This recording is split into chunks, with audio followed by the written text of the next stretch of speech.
The photo came through on a Tuesday afternoon, an ordinary Tuesday, the kind where I was folding laundry and thinking about what to make for dinner. My sister's name flashed on the screen, a photo sent by mistake, meant for someone else entirely. I opened it without thinking. And in that single second, standing barefoot on my own kitchen floor, 8 years of my marriage turned into a lie I hadn't known I was living. My husband was holding 2 newborn babies. The caption underneath read, "Daddy loves you both." I didn't scream, I didn't cry. I just stood there, phone in hand, and felt something inside me go completely permanently still. My name is Nicole Young. I'm 38 years old, and for most of my adult life, I believed patience was a virtue that eventually got rewarded. I'm a forensic accountant by trade, which means I spend my days finding the small inconsistencies that people think no one will notice, a number that doesn't add up, a transaction that doesn't belong, a story that almost makes sense but doesn't quite. I built a career on trusting evidence over emotion. I just never thought I'd need those skills at home. Charles and I got married when I was 30. He was ambitious, funny, the kind of man who filled a room without trying. He co-owned a logistics company that was just starting to take off, and I loved watching him build something from nothing. We used to talk about the family we'd have, how many kids, what we'd name them, whether we'd raise them in the city or move somewhere quieter. It felt inevitable. It felt like something that was simply going to happen to us the way summer follows spring. It didn't happen, not easily and not for a long time. We tried for 2 years before we even sought help. Then came the appointments, the tests, the terminology that started to feel like a second language. IUIIVF, hormone injections that left bruises on my stomach. I hid under looser shirts. We lost 3 pregnancies before they ever became anything more than a heartbeat on a screen. Each one, a private grief I carried mostly alone because Charles always seemed to recover faster than I did. I used to lie awake at night doing the math in my head. The way I did with client files. Where did this go wrong? What did I miss? What could I have done differently? I blamed my body. I blamed stress, my job, the wine I'd had one night before I knew I was pregnant the first time. I blamed everything except the truth, because the truth wasn't something I had access to yet. Through all of it, Charles held my hand in waiting rooms and told me the same thing over and over, like a promise he needed to keep saying out loud to make it real. "We'll get through this together." I believed him. I believed him the way you believe the sun will rise, without evidence, without question, simply because the alternative was unthinkable. My sister Emily was there too, or at least she seemed to be. 3 years younger than me, always warm, always available, with a hug or a casserole or a "call me anytime" that I took at face value. She used to tell me she admired my strength. She used to say she didn't know how I did it. I never once considered that admiration and envy can wear the exact same face. The day the photo came through, I had just gotten off a video call with a client, the kind of dull afternoon that makes up most of a life. I remember the light coming through the kitchen window at a low angle, the way it does in late fall. I remember the phone buzzing twice. And then I remember looking down and seeing my husband's face, the same face that had told me only 3 weeks earlier that we should maybe try one more round of treatment, that we shouldn't give up yet, looking down at 2 infants like they were the center of his entire world. Emily called almost immediately after. I picked up without saying anything. "Nicole," she said, her voice cracking. "I didn't mean for you to find out like this." I hung up. I didn't ask a single question. I didn't need to. 8 years of forensic training had taught me one thing above all else: once you find the first inconsistency, you don't confront the person who created it. You gather everything first. You confirm the full shape of the lie before you ever let them know you've seen it. So I opened my laptop instead. I found a family law attorney with the highest rating in the city, someone named Daniel Brooks, and I booked the earliest appointment available. 2 days later, I sat across from him in an office that smelled like fresh coffee and expensive paper, and I signed the initial paperwork to begin divorce proceedings against my husband of 8 years. My hand didn't shake. I remember being almost surprised by that. I didn't tell Charles. I didn't tell Emily. I knew. I went home that night and made dinner like nothing had happened, because for the first time in years, I understood something with total clarity. I wasn't the one who needed to explain myself. While my husband celebrated the arrival of 2 children with the woman who had once called herself my sister, Believing I still knew nothing at all, I was already 3 steps ahead of both of them. And what I did next, quietly without a single tear, was something neither of them would see coming. The morning after I signed the paperwork, I woke up before sunrise and did something I hadn't done in months. I made coffee for 1 person instead of 2, and I didn't feel a single ounce of guilt about it. Charles had texted the night before some casual message about a work trip that would keep him out of town for a few days. I read it twice. Then I got to work. If there's one thing my career taught me, it's that people who are confident they'll never get caught leave the messiest trails. They stop being careful because they've convinced themselves they don't need to be. Charles had spent 8 years building a reputation as a devoted husband, struggling through infertility right alongside me. That story required maintenance, and people who are busy maintaining one story rarely notice they're leaving evidence of another. I started with the credit card statements. We'd always kept mostly separate accounts, a decision that had felt practical at the time and now felt almost prophetic. But there was a joint account we used for house expenses, and buried in months of grocery runs and utility payments, I found 4 separate charges to the same hotel in a suburb neither of us had any reason to visit. 2 nights each time. Always a Thursday into a Friday. I cross-referenced the dates against my own calendar, the one on my phone that logs everything automatically, including location history. I'd honestly forgotten I had turned on.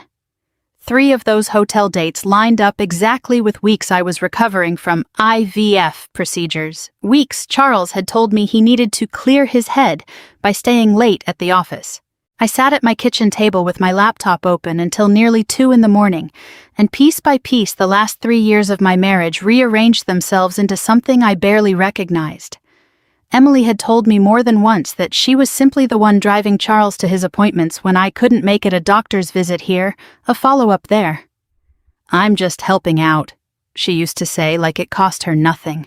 I found records showing those appointments often happened on days Charles had no medical visits scheduled at all.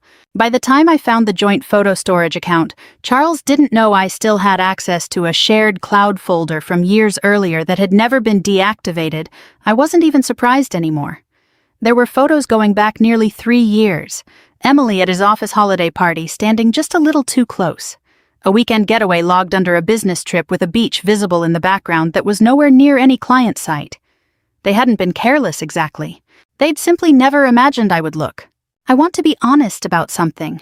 There's a particular kind of pain that comes from confirming a betrayal you already suspected, and it is different from the shock of discovering one you never saw coming.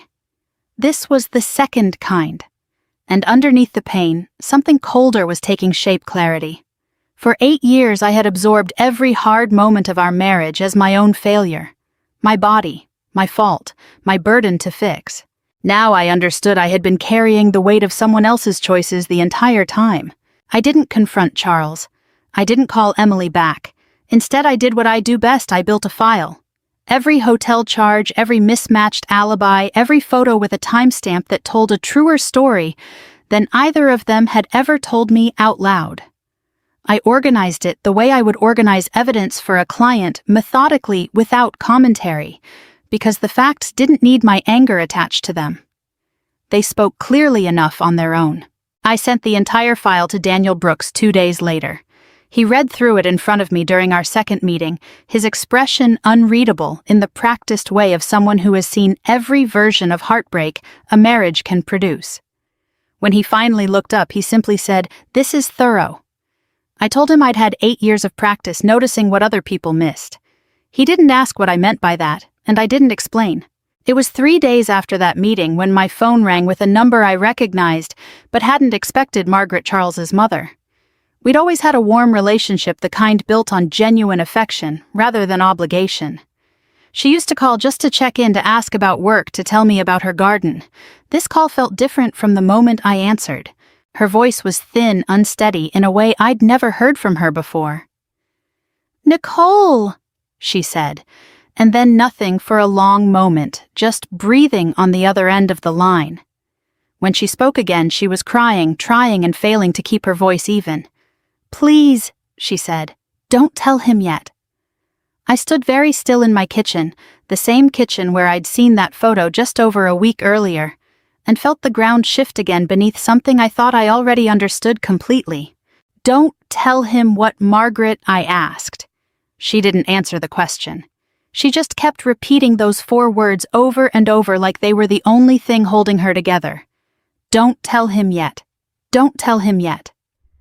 I realized, standing there, listening to my mother-in-law fall apart on the phone, that I had uncovered an affair. But somehow, impossibly, I had the growing sense that I had not yet uncovered the truth. I met Margaret 2 days later at a small coffee shop halfway between our houses, a place we'd been to a dozen times before over the years, always for easy, comfortable conversations. This time she was already seated when I arrived, hands wrapped so tightly around her cup that her knuckles had gone pale, and she didn't look up until I pulled out the chair across from her. She looked older than I remembered. Not in years, but in something heavier, the kind of tired that comes from carrying a weight for far too long without setting it down. Margaret had always been composed, the sort of woman who ironed her napkins and never raised her voice even during arguments. The woman sitting across from me now looked like she hadn't slept in days. "I need you to understand something," she said before I'd even taken off my coat. "What I'm about to tell you I should have said 8 years ago. I've regretted staying silent every single day since." I didn't say anything. I'd learned in my line of work that silence is often the fastest way to get someone to keep talking. Margaret took a slow breath and told me that she had known something important, something that would have changed everything since almost the very beginning of our marriage. She said it in pieces, circling the actual information the way people do when they're afraid that saying it plainly will make it permanently real. "Does Emily know?" I asked, because that was the question sitting heaviest on my chest. If my own sister had known some secret about my marriage for years and said nothing while sleeping with my husband, I wasn't sure I'd survive the answer. Margaret shook her head firmly. "No, Emily doesn't know any of this. Neither does Charles." Her eyes met mine, and there was something almost pleading in them. "Only me, and one other person." "Who?" "Dr. Collins, your old doctor." I felt my stomach tighten. Dr. Rebecca Collins had overseen nearly every stage of our fertility treatment 8 years earlier. The tests, the procedures, the countless conversations about odds and options, and what might come next. I hadn't spoken to her in years, not since we'd finally stopped treatment, and tried to make peace with the life we had instead of the one we'd planned. "What does she have to do with this?" I asked. Margaret's hands trembled around her cup. "There was a report. Results from testing back when you two were still trying everything you could. I saw it before Charles did. I wasn't supposed to. It came to the house by mistake, addressed to him, and I opened it without thinking, the way you do with mail that looks routine." She paused, and when she continued, her voice had dropped almost to a whisper. "It wasn't routine." I sat perfectly still, waiting. I read it, and I understood immediately that if Charles saw it, it would break something in him that I didn't think could be repaired. So I made a decision. I called Dr. Collins directly and asked her as a mother to let me handle it in my own way, in my own time. She agreed against her better judgment because she'd known our family for years, and she trusted me to do right by everyone. Margaret looked down at the table. "I never did right by anyone. I just delayed the pain and let it grow into something much bigger." I thought about all the pieces I'd already gathered, the hotel receipts, the mismatched alibis, the photographs that told a truer story than either Charles or Emily ever had. I had assumed walking into this conversation that I understood the full shape of my own marriage's collapse. Sitting across from Margaret, I realized I'd only been looking at the surface of something much older and much stranger. "Margaret," I said carefully, "what did that report say?" She reached into her purse with shaking hands and pulled out a small worn slip of paper. Not the report itself, she explained, but a note she'd written to herself the day she read it, something to help her remember exactly what it said, in case she ever found the courage to bring it forward. She didn't hand it to me. She just held it like it was something too dangerous to release into the world just yet. "I can't tell you here," she said. "Not like this, not in pieces. You deserve to see it properly the way I should have shown Charles 8 years ago, instead of hiding it in a drawer and telling myself I was protecting him." Her voice caught. I was protecting myself. From watching him fall apart. From being the one who broke him. I reached across the table and covered her hand with mine, an instinct I couldn't quite explain given everything I now knew she'd kept from us. Whatever she was carrying, it had clearly cost her nearly a decade of peace. "I need to see that file," I told her. "The real one, wherever Dr. Collins keeps her records." Margaret nodded, slowly wiping her eyes with the back of her free hand. Then she said something that stayed with me for the rest of that day, replaying itself over and over, as I drove home through streets that suddenly felt unfamiliar. "Those babies changed everything, Nicole," she said quietly. "But not for the reason Charles thinks." I called Dr. Rebecca Collins's office the next morning before I'd even finished my first cup of coffee. I hadn't spoken to her in nearly 5 years, not since the last failed round of treatment, when Charles and I had quietly agreed to stop trying and let ourselves grieve the family we weren't going to have. Her receptionist put me through faster than I expected, and when Dr. Collins picked up, her voice carried a note of surprise that quickly shifted into something more careful. "Nicole," she said, "it's been a long time. I need to see my old file," I told her. "All of it, every test, every result from the year we were doing treatment together." There was a pause on the line long enough that I could hear the low hum of the clinic in the background. "Can I ask what's brought this on?" "Margaret came to see me," I said simply. Another pause, shorter this time. "Come in this afternoon," she said. "I'll pull everything myself." The clinic looked almost exactly as I remembered it, the same soft gray walls, the same watercolor prints meant to make devastating news feel gentler than it was. Dr. Collins met me in her office rather than an exam room, a thick folder already waiting on her desk. She was in her 50s now, silver threading through hair that had been mostly dark the last time I'd sat across from her, but her manner was the same measured kind, unwilling to soften facts into something more comfortable than they were. "Before I show you this," she said, "I want you to know I've regretted my part in this for years. Margaret came to me in a moment of real distress, and I made a choice I wouldn't make again. I let a mother's fear override a patient's right to their own results." She slid the folder toward me. "I'm sorry, Nicole.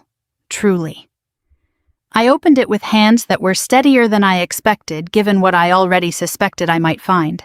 Inside were pages I recognized: hormone panels, ultrasound notes, the familiar shorthand of 8 years of trying.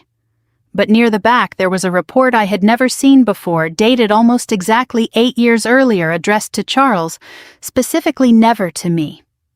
I read through the medical language, slowly translating it in my head, the way I'd once translated financial statements for confused clients, until the meaning became unmistakable.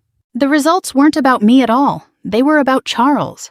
The report showed clearly and clinically that the difficulty we'd faced for years hadn't originated with my body the way I had spent nearly a decade believing. There was a male factor finding significant enough that Dr. Collins had recommended in writing that we discuss alternative paths forward together as a couple. That letter had gone home in an envelope addressed to Charles. Margaret had opened it by mistake, and instead of handing it to her son, she had made a decision alone, in a moment of panic, to protect him from a truth she thought he couldn't survive. I sat there in that quiet office and felt 8 years of self-blame rearrange itself into something entirely different. Every late night I'd spent doing mental math on what I might have done wrong. Every procedure I'd endured believing my own body was the reason we were suffering. Every apology I'd whispered to Charles in the dark, sorry I couldn't give him what he wanted. None of it had ever belonged to me in the first place. Why didn't she ever tell him? I asked, though some part of me already understood the shape of the answer. "Fear, I think," Dr. Collins said gently. Margaret loved her son fiercely, in the way some mothers do, where protecting him mattered more than the truth.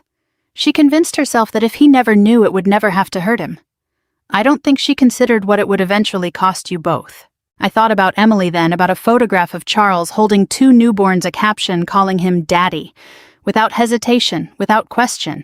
If the report in front of me was accurate and I had no reason left to doubt it, then those children weren't biologically his, which meant Emily either didn't know the truth herself or she knew something even more complicated than an affair. I didn't say any of this out loud.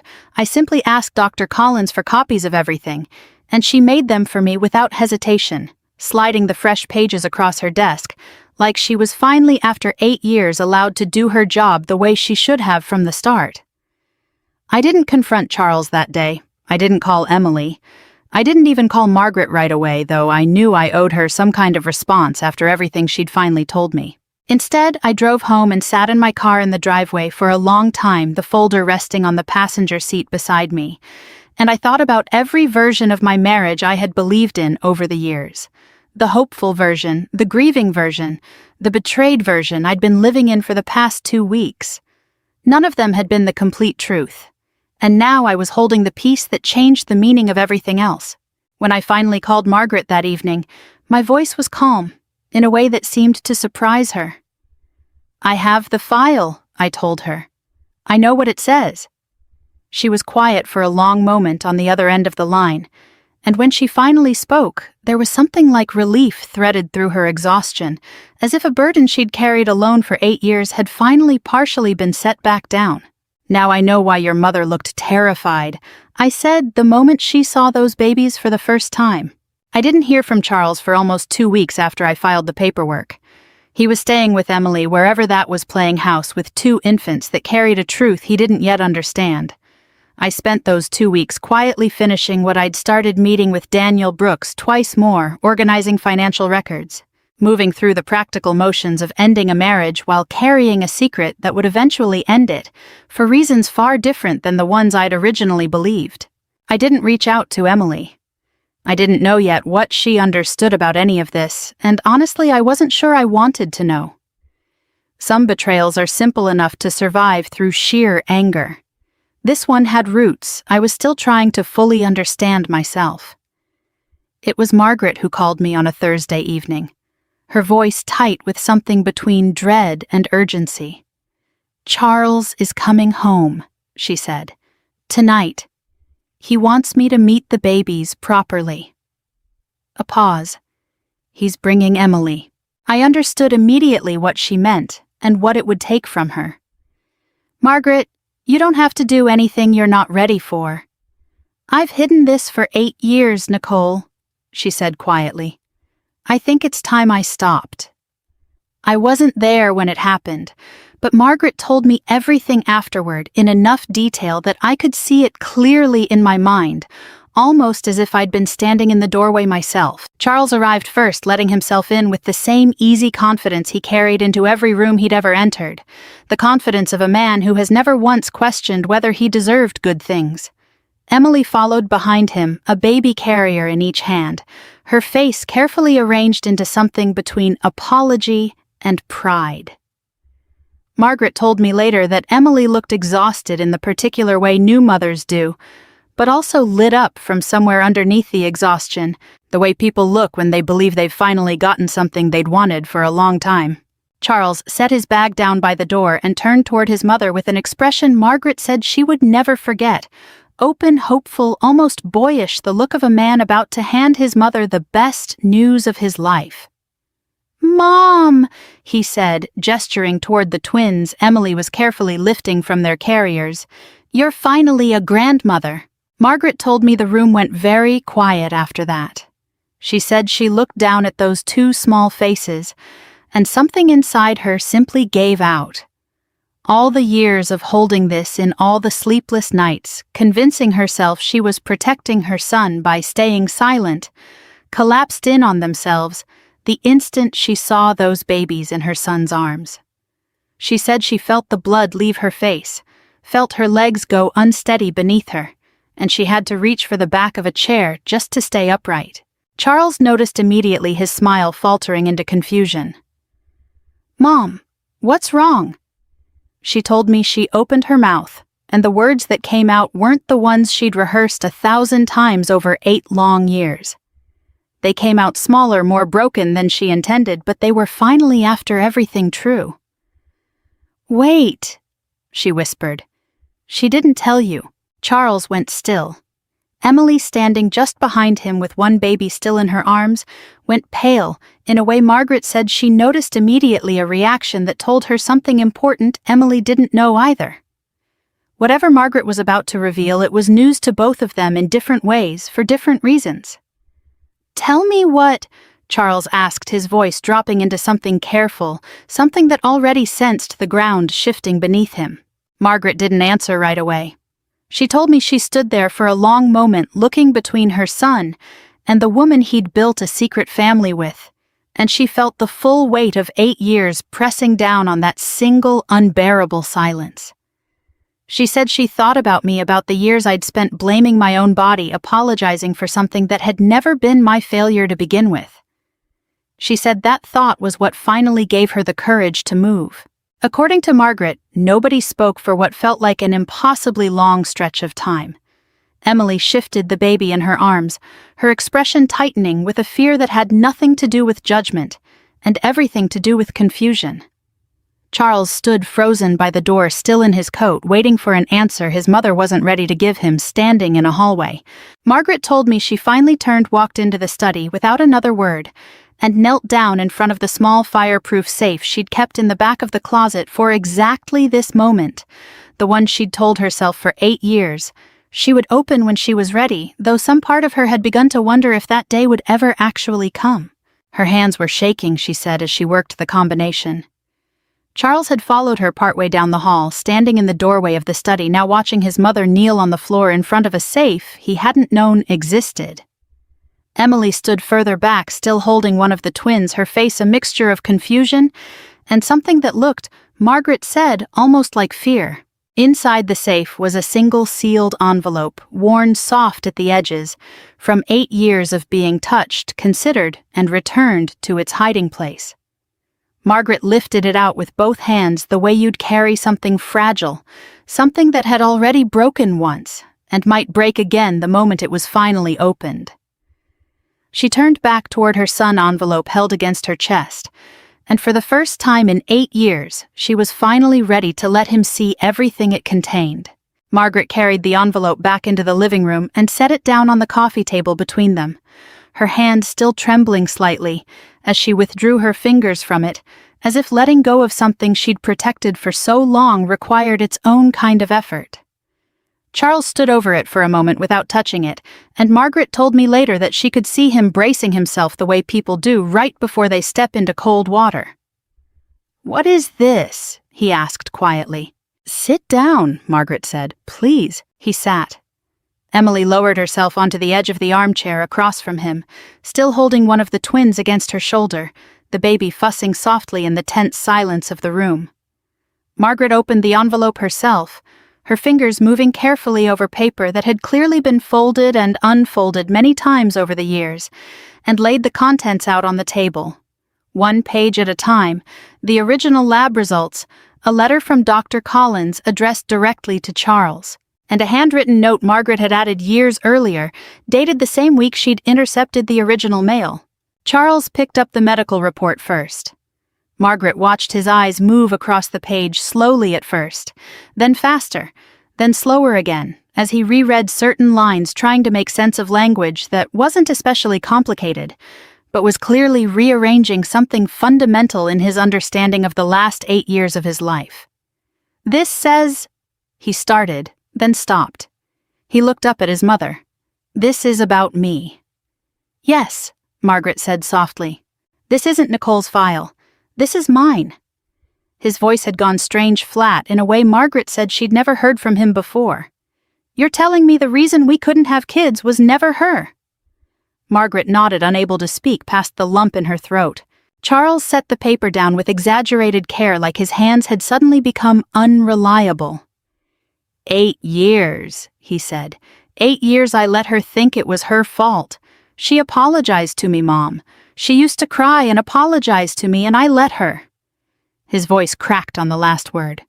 Because I never knew there was anything to say otherwise. Emily had gone very still across the room, the baby now quiet against her shoulder. Margaret told me she watched something shift across Emily's face as the pieces started arranging themselves if the report was accurate. If the male factor diagnosis 8 years earlier had been real and unresolved, then these children in her arms conceived with Charles during their affair weren't likely to share his biology either. The same condition that had made conception nearly impossible with me would have made it just as unlikely with her. Charles. Emily said carefully, "What does this mean?"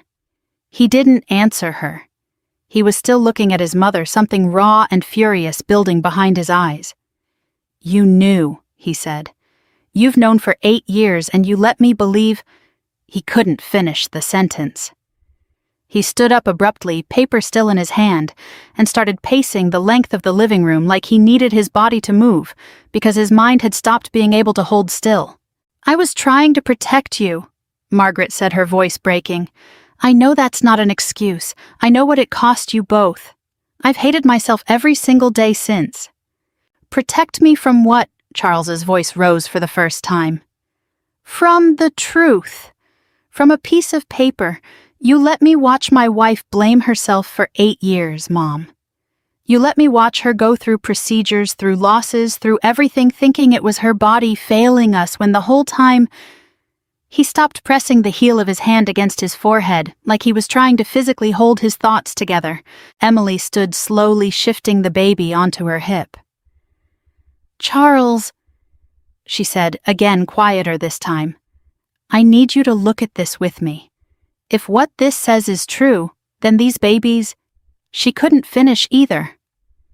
The room fell into a silence heavier than anything that had come before it. Margaret told me that Charles finally turned toward Emily then, and something passed between them that had nothing to do with love, and everything to do with the sudden cold understanding that whatever they had built together over the past 3 years had been built on the exact same broken foundation as the marriage he'd just destroyed. The affair. The secrecy. The children he'd been so proud to introduce as his own less than 10 minutes earlier. None of it meant what he'd believed it meant. Walking through that door, he looked at the reports scattered across the coffee table, then at his mother, then at Emily holding a child that might not carry his blood at all. Margaret said his face went through something she could only describe as a kind of collapse. Not physical, but internal, like watching a building come down from the inside, while the outer walls somehow remained standing. "I need to see Nicole," he said finally, his voice hollow. "I need to talk to her. Charles." Margaret started, "Maybe you should sit with this first. Give yourself some—" But he was already moving, grabbing his keys off the entry table, pulling the front door open before anyone could stop him. Margaret said she called after him once, his name catching in her throat, but he didn't turn around. She stood in the doorway and watched his car pull out of the driveway too fast, tail lights disappearing down the street into the dark. What Charles didn't know yet, driving toward my house with 8 years of buried truth cracking open behind him, was that some doors, once they've closed all the way, don't open again, just because someone finally understands why they should have stayed shut. Charles showed up at my house a little after 9 that night. I watched his headlights sweep across the living room wall before I even heard the car door, and I knew with a strange kind of calm exactly what this visit was about. I didn't rush to the door. I finished folding the towel I was holding, set it down on the counter, and walked over at my own pace. He looked different standing on my porch than he had in 8 years of marriage, undone in a way I'd never seen from him, his collar askew, his eyes red-rimmed like a man who'd been crying in his car for the length of the drive over. He was still holding the medical report, creased now from being gripped too tightly. "You knew," he said before I'd even opened the door fully. "Nicole, you knew, didn't you, about the report about—" He held it up like evidence, like he needed me to confirm something he already understood was true. "I found out 2 weeks ago," I said. "The same way I found out about Emily, by accident." He flinched at her name. "Nicole, I swear to you I had no idea any of this." "I know," I said, and I meant it. That was the strange part. Standing there on my own porch, looking at the wreckage of a man who had just learned that 8 years of guilt he'd let me carry alone had never belonged to me, I felt something closer to sorrow for him than anger. Not enough sorrow to change what I'd already decided. just enough to remember that he too had been living inside a lie someone else constructed, even if he'd built plenty of his own lies on top of it. "Can I come in?" he asked. "Please, I just need to talk." I let him in, though, not because I owed him anything. I let him in because I wanted this conversation to happen on my terms in my space where I could end it whenever I chose to. We sat in the living room where we'd spent 8 years of holidays and quiet evenings, and he told me everything: how his mother had shown him the file, how Emily had gone pale, realizing the twins likely weren't biologically his either, how the affair he'd built with such careful confidence had crumbled apart in the space of 10 minutes. He talked fast, almost desperate, like if he explained enough fast enough I might reconsider everything sitting in Daniel Brooks' office. "I'm not asking you to forgive Emily," he said. "I'm not even asking you to forgive me for the affair. I know that's inexcusable. But Nicole, if I'd known if my mother had just told me the truth 8 years ago, none of this would have happened. You have to see that this started with a lie that wasn't mine." I let him finish. I'd learned across 8 years of marriage and a career built on separating fact from noise that people almost always reveal more when you let them talk themselves all the way to the end. "You're right," I said finally. "The lie wasn't yours. Your mother made a choice she shouldn't have made, and she's going to carry that for the rest of her life, and honestly, Charles, I think she already understands that better than either of us could tell her." I paused. "But you're wrong about one thing. This didn't start with your mother's secret.